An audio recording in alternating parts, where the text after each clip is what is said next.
जीवन में संभल कर चलना पड़ता है और बहुत कुछ संभाल कर भी चलना पड़ता है। और अगर हम संभल कर नहीं चलते, संभाल कर नहीं चलते, तो एक समय आता है कि हम अपने जीवन में अहम रिश्तों को खो देते हैं। अब देखिए अपने स्वभाव को, अगर हम अपने स्वभाव से गुस्सैल हैं, बात बात पर गुस्सा करते रहते हैं, तो उसको हम कुछ समझते नहीं हैं।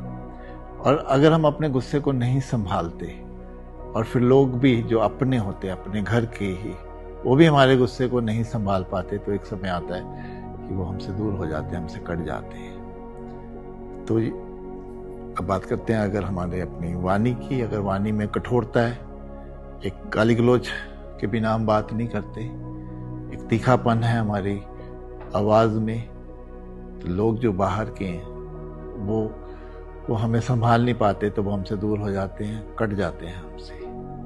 वहीं अपने व्यवहार को देखिए, रूखापन है, कोई दया नहीं है, कोई करुणा भाव नहीं है, लेकिन पैसों की ताकत है। और जो हमारे लिए काम करते हैं, अगर उनको जब मौका मिलता है, अगर वो हमें नहीं संभाल पाते, उनको मौका मिलता है, फिर हमसे जितना भी फायदा उनको क्यों ना हो रहा हो, अवसर मिलते ही वो हमें छोड़ जाते हैं, सिर्फ हमारे व्यवहार के कारण।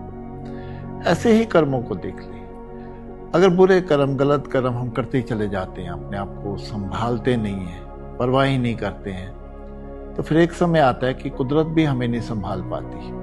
फिर कोई पूजा पाठ, कोई गंगा स्नान, ये सब हमारे कोई काम नहीं आता है।